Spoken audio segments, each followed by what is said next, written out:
Alabama, Connecticut, Delaware, the rest of Florida, Illinois, most of Kansas, Maine, Maryland, Massachusetts, most of Michigan, Mississippi, Missouri, the rest of New Hampshire, New Jersey, some counties in North Dakota, Oklahoma, Pennsylvania, Rhode Island, eastern South Dakota, most of Texas, and Tennessee.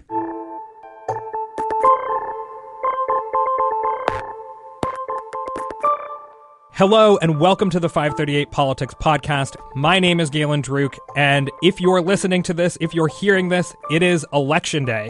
We'll be honest, we're recording this one day early so that it can be in your feeds bright and early in the morning on Election Day. But for all intents and purposes, it is Election Day. It has been 2 years since President Trump's election, and basically 2 years of strategizing and campaigning with the focus on these midterms. Democrats are hoping to break Republican control in at least one chamber of Congress. Republicans are hoping to fend them off. And it all comes down to today. It all comes down to this evening. And in today's episode, we are going to walk you through step by step exactly what to expect tonight as the results come in. And here with me to do that is 538 election analyst Nathaniel Rakich. Hey, Nathaniel. Hey, Galen. How come you had to ruin my delusions of time travel? I'm sorry, but you can just pretend. So it's Election Day. It's Election Day. Give me your politics nerd best. All right, I can do that. This is what we live for, right? This is what I live for sure. I've been practicing, like some people practice for marathons. I've been practicing to stay up late. So, most people, daylight saving time is great because you get an extra hour of sleep. But for us, it makes it harder to stay up late. So, no, I'm excited. We've got, 7 hours that we're going to go through tonight of poll closing times, and then who knows how long after that. What's the latest we could be up? What do you think? The latest we could be up is pulling an all-nighter if, control of the House is close. And California, for instance, which takes, approximately 35 years to count its ballots, ends up being control of the House. I mean, I guess in that case, we would just go to bed because we won't know for a few days anyway. Fair enough. Well, let's walk through the night, and I will give you this disclaimer. We're going to do this in Eastern time. I'm sorry to everyone who is not on the East Coast. I know you can do the math. Just another example of our East Coast bias, so our apologies.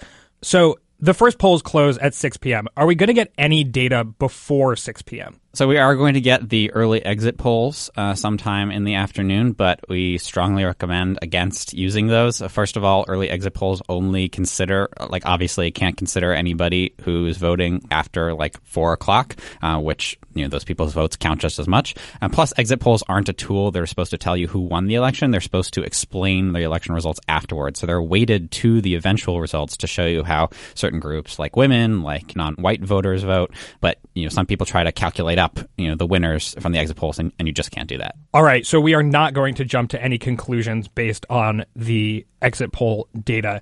But then at 6 p.m., we get poll closures where? Yes, we do. In most of Indiana and in the eastern half of Kentucky. And so normally these states are fairly boring. They're red states. We don't learn a lot when the polls close at 6 o'clock. But in this case, we're actually going to get a couple of interesting races. So first, the Kentucky 6th Congressional District, which is a very close race between Democrat Amy McGrath and Republican Andy Barr. That's right around a toss-up in our model. So that'll be a good early indicator. If Democrats do well there, then there are several districts that are more Democratic than that would allow them to take over the House. But if Republicans do well there, then maybe they're going to be doing a little bit better than they're expecting. The polls close there at 6 p.m. When will we start getting a good sense of how the vote tally is going in Kentucky's 6th? That really depends on how quickly they count their votes. If memory serves, Kentucky is relatively fast about counting votes. It's definitely faster than Indiana. Maybe by 7 o'clock we'll have a healthy vote share. All votes won't be reported until a few hours after that, though. And I think we talked about this on Model Talk. That's a very particular race, so people should not necessarily start jumping to conclusions based on the results of Kentucky's 6th.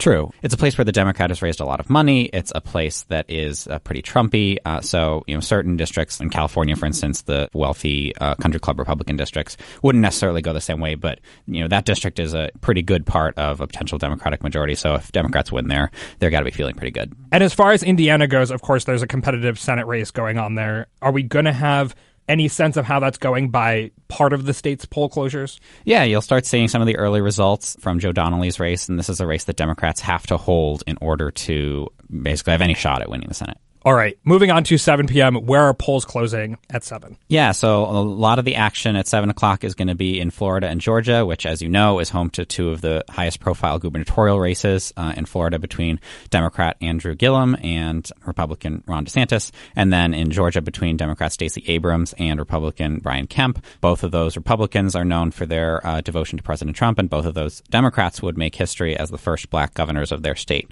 So that's going to get a lot of attention. Otherwise, you're going to see a lot more competitive House races open up in places like Florida, in places like Virginia, and that'll provide you with a good sense of whether Democrats are picking up the districts that they need, like the Virginia 10th, and also whether they're doing well in toss-up districts like the Florida 26th, and then also whether they maybe are picking up some lean Republican districts like the Virginia 2nd. And so in total at 7 o'clock, we'll see the polls close in Georgia, Florida, Virginia, the rest of Indiana, the rest of Kentucky, most towns in New Hampshire, South Carolina, and Vermont. Of course, people who have been paying attention to elections for a while will be familiar with some late-night results coming in from Florida. So although polls close at 7, do you think we'll have a good sense of how things are going there pretty early on? Yeah, so Florida is actually one of the fastest states to count its votes. So unless there is, some hanging chads or something. Right, exactly. An incredibly close race.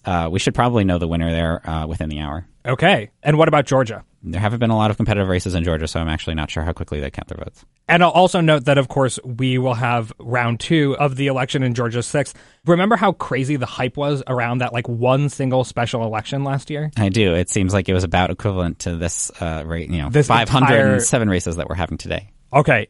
7:30, where are polls closing? At 7:30, polls close in North Carolina, Ohio, and West Virginia. This is mostly interesting because Joe Manchin, of course, is up for re-election in West Virginia. So he's going to be the third Democrat after Joe Donnelly and after Bill Nelson in Florida in the Senate, where we're going to have results. So this will be a good point in the night to kind of take stock to see if things are going so far so good for Democrats. If they're leading in all the states, then they're kind of on track for what they need to do. But if they're trailing in any of those seats, then you might be in for Republicans making multiple gains in the Senate. You also have a competitive gubernatorial race in Ohio. That's Richard Cordray versus Mike DeWine. Ohio and West Virginia are usually painted as Trump country, so this might be one of our early indicators of whether or not the Obama-Trump type of district is moving back towards Democrats. Is that fair to say? Yeah, maybe. I would say, in that gubernatorial race, Richard Cordray is this he's a very economically populist figure. He used to run the CFPB, so he's, kind of more identified with that, Sherrod Brown wing of the party, another Ohioan.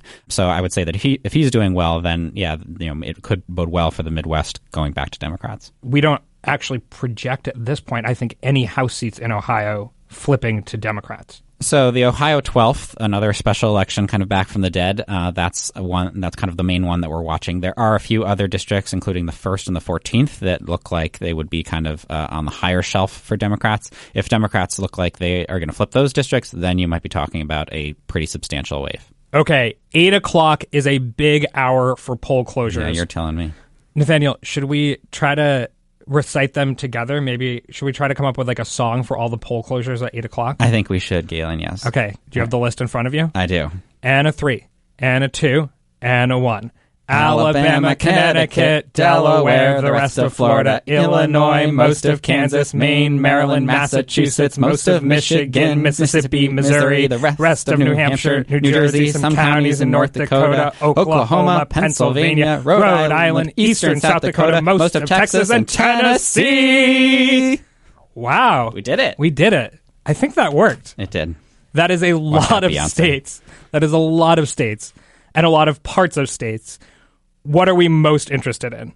There are dozens of potential Democratic targets in the House in these states. Pennsylvania, of course, which was redistricted. There are going to be a lot of opportunities. There are some very easy districts for Pennsylvania Democrats to take over, like the 5th. There are some that are toss-ups, like the 1st. And then there are some that are kind of reaches for Democrats, like the 10th. So it'll be a good kind of spectrum. Like you can see if Democrats take over 3 seats in Pennsylvania, it won't be so great for them. But if they pick up 8, it would be a really good night for them. New Jersey is another state with a lot of competitive House races as well. The Texas 7th, Galen's favorite district, is also going to close at this time. We talked about this a little bit last week, but it'll be interesting to watch the breakdown of states where either the courts or commissions have drawn the House districts compared with states where they were drawn under full party control, either Republican or Democratic. And this hour is going to give us a good view at what happens in Pennsylvania, which had the courts redraw the map. You're talking about Democrats potentially picking up 8 seats. I mean, that would be impossible under the previous maps. Right, exactly. And we'll be covering this on the live blog, of course. So if you're listening to this, it is Election Day. And as soon as you stop listening to this podcast, or right now, you should go to 538.com and tune in, all spelled out, and you should tune into the live blog because our live blog is beginning at 10 a.m. All right, is there anything else we're watching in that 8 o'clock hour? Yeah, quite a lot. 3 of the 4 biggest tipping point states in the Senate, at least some of their polls are going to start to close at 8 o'clock. So that would be North Dakota and Missouri, which are basically probably the 2 most endangered Democratic incumbents. So if Democrats can hold on to those, especially Heidi Heitkamp in North Dakota, who has the worst odds, 1 in 4 the last time I checked. If Democrats are holding on to those, then we might be, in for an interesting night in terms of Democrats maybe picking up the Senate. But if their chances are going to stop, they'll probably stop here with those 2 states. And then you have the 2 potential Democratic pickup opportunities in Tennessee and, of course, Texas. So you're going to start to see results from the Ted Cruz bid or work race, which I know a lot of our readers are following. Which I think that race also determines control of the House, if I'm not wrong. Right, exactly. And who wins the presidency in 2020. In 2020. Yeah. Mm-hmm. Okay, got it. So that'll definitely be a race that people want to keep their eyes on. 8:30, it's lonely Arkansas. Only 1 state. Yeah, I'm sorry, closed. Arkansas. The fact that you're the only state that has 8:30 poll closing time meant that I had to write about you, but I wouldn't have otherwise. So congratulations, I guess. There are no competitive races in Arkansas. The Arkansas second is a race that some people thought, especially early on in the cycle, might be interesting. It's the bluest, is a relative term, it's the bluest district in Arkansas. But that campaign, that's Clark Tucker versus French Hill, hasn't really caught fire. So if Democrats look like they're going to pick that up, then it's going to be a really good night. But I think by this point of the night, we're going to know whether it's a good night for them. All right, next up is the 9 o'clock hour when we may really start to get a good look at how things are shaping up in the House. But before we get to that, today's podcast is brought to you by Stamps.com. These days, you can get practically everything on demand. Like our podcast, you listen whenever you want, when it's convenient for you.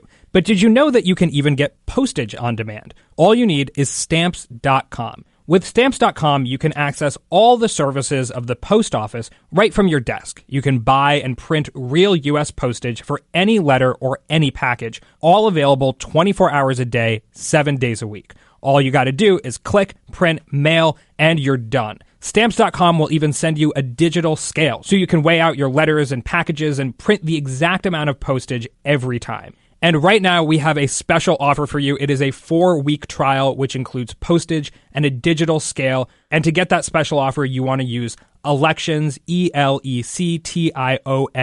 It is Election Day, and our code is Elections. Don't wait. Go to Stamps.com before you do anything else. Click on the radio microphone at the top of the homepage and type in Elections. That's Stamps.com. Enter Elections. Let's continue where we left off. It is 9 o'clock. Where are the polls closing? Polls are closing in places like Arizona, which is another U.S. Senate seat that Democrats hope to pick up. Kristen Sinema has a 3 in 5 chance of winning there, according to our model. They'll also close in a lot of House districts that are kind of, I don't want to use the word essential, but important parts of Democrats' path to picking up 23 seats and therefore the House majority. So that's places like the Arizona 2nd, which looks like a very easy pickup for them, the Colorado 6th, the Minnesota 2nd and 3rd districts. Again, these are places that they really need to win, or else they'll have to win races in even redder territory. You also have, in New York, you'll want to pay attention, basically I believe, according to our forecast, literally every Republican representative in New York is in some sort of danger. It's at least a likely Republican race, if not closer. To be clear, we don't necessarily project every seat in New York to flip. No, but in the case of a particularly high, like a blue tsunami, it's possible that New York will be 27 Democrats and 0 Republicans, which would be pretty crazy, aided, of course, by Chris Collins' scandal in the New York 27th. But no, there are other districts that are kind of easier targets for them, most likely the Anthony Brindisi-Claudia Tenney race in upstate New York. I saw the New York Times Siena College poll come out this weekend. Claudia Tenney was up by 1 point. Very close race there. Indeed. And then elsewhere in the country, you'll have polls close in, we'll finish out poll closings in places like Kansas, which has a competitive gubernatorial race. So that race might start to be called Michigan. The same. We expect Democrats to pick up the gubernatorial race there.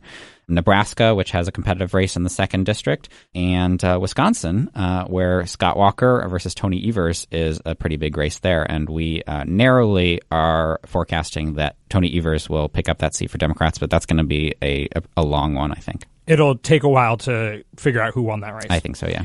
We are starting to come down the home stretch. It is 10 o'clock. Where are the polls closing? At 10 o'clock, the polls are closing in Iowa, which is home to another competitive gubernatorial race, as well as two somewhat likely Democratic pickups in the 1st and the 3rd district. In addition, Steve King in the Iowa 4th district is facing a surprisingly close race. And this will kind of answer the question, of course, of whether he and his controversial comments stick around in Congress. You're also going to see polls close in Montana and Nevada, which are two big targets for the U.S. Senate. This is basically the end of the competitive Senate races. So by this point in the night, we might know or be on track of knowing who wins the Senate. You should still pay attention to who wins because the margin in the Senate is almost as important as who controls it. But you're going to have one Republican pickup opportunity in Montana, especially if they've been doing well to this point in the night. And then you'll have one Democratic pickup opportunity in Nevada. And if Democrats have been doing well up to that point, then they might be able to oust Dean Heller there. So that takes us to 11 o'clock, which is when almost every other state left closes. Exactly. And by 11 o'clock, polls will be closed in 49 of the 50 states. So 11 o'clock brings us places like Hawaii, the entirety of Idaho and Oregon, Washington, and of course, California, which is a huge, huge prize for the House. There's so many competitive districts there. The 25th, the 39th, the 45th, the 48th, 49th. There's Duncan Hunter in the California 50th if Democrats have a really good night. But this is a state where hopefully control of the House doesn't come down to it because, like I mentioned earlier, ballots take a long time to count in California because so many people vote by mail, and you're allowed to drop off your ballot in the mail as late as Election Day, so the votes couldn't take until Friday to arrive. So we may not know the result, especially if some of those races are close. We might not know the final results there until next week. So we're probably going home Tuesday night or Wednesday morning not knowing the final results in California. Correct. And if people remember 2016, of course, we had to wait quite a while to get the popular vote tally because of California. Exactly. Although in that case, every single vote mattered, right, to get the popular vote. But, here, if certain districts are decided, then we won't really care about, what's going on in, the California 2nd, for instance, which isn't competitive. And finally, at midnight, we have one lonely poll closure in Alaska. Yep. At midnight, polls begin to close in Alaska. The last few polling places on the Aleutian Islands won't close until 1 a.m. Eastern time, so they'll have to wait to call the whole state until then. But we have actually some surprisingly interesting competitive races in Alaska. You have the gubernatorial race where independent Governor Bill Walker dropped out at the last minute a couple weeks ago. And so now this is a more classic Dem versus Republican race, and it's actually pretty close now, although Republican Mike Dunleavy does have a 7 in 10 chance of winning. And then you have a U.S. House race where literally the dean of the House, the longest-serving member, Don Young, is in a bit of a fight with Democratic nominee Elise Galvin, who has a 1 in 3 shot of unseating him. But if control of the House comes down to Alaska, that would be surprising, to say the least. It has been a long night. We will obviously not get the results from everywhere by midnight, but should we have most of the results from the East Coast and the Midwest and even the South by midnight? Yeah, I would say so. I think we'll have a pretty clear idea of what's going on and who's won each chamber. If not, I think that means that Democrats underperformed in a lot of the places where they were hoping to do. Maybe they picked off some of their easiest targets, like the ones in Iowa and Minnesota that I mentioned, but it comes down to California and some of those districts there. And in that case, again, we would have to wait a week. But if Democrats do as well as our model is expecting, we should know they should be able to clinch the House earlier than that. We talked about this a little bit, but just to reiterate, at what time should we have a good sense of how the two parties are doing in the House and Senate? Yeah, so I would say that the decisive Senate races close at 8 o'clock and the decisive House races close at 9 o'clock. Give that maybe a couple of hours to count the votes. So I would say, by 10 or 11 o'clock, we'll have a pretty good idea. All right. What indicator are you going to be most closely watching kind of from the start? Is there a particular type of district, one particular race, a particular demographic that you have your eyes on tonight? lots of races. I would say that I'm going to be keeping an eye on kind of the most Romney-Clinton district imaginable, so a place like Texas 7 or the Illinois 6th. These are places that close at 8 o'clock. And then kind of more the Obama-Trump district, so the Maine 2nd is a district that I'm really interested in. And I think those are kind of the two extremes of demographically, how people are going to react to the blue wave. And if one or the other ends up going blue, we'll know that maybe similar districts will, and between those two, on the spectrum of Obama, Trump, and Romney, Clinton, we'll be able to triangulate, I think, other districts. Got it. So we'll begin to be able to tell the narrative of whether the road to redemption for Democrats is possibly through the Rust Belt or the Sun Belt, as we've been talking about for the past 2 years now, right? Yep. And lastly, where should people go to follow the best midterm coverage in town? Well, Galen, they should go to 538.com to read the live blog. Which, again, we start live blogging at 10 a.m. on Election Day. And we'll never stop. So chances are the live blog is already up and running right now. So go to it, go read. We have so many people on our website are contributing so much to this live blog. In all seriousness, we're going to have really great coverage. So I encourage everyone to go and read throughout the day and throughout the night. And we're also going to have podcast reactions, of course, once we know how the night has gone. But that's it for now. Nathaniel, thank you so much for joining me. You're welcome, Galen. My name is Galen Druk. Tony Chow is in the control room. You can get in touch by emailing us at podcasts@538.com. You can also, of course, tweet at us with any questions or comments. If you're a fan of the show, if you've been listening to us throughout this election season, go give us a rating in the Apple Podcast Store. When you leave a rating, it helps our rankings and it helps other people discover the show and get up to date on all of the politics news, or just tell someone about the show. Thanks again for listening, and we will see you very soon.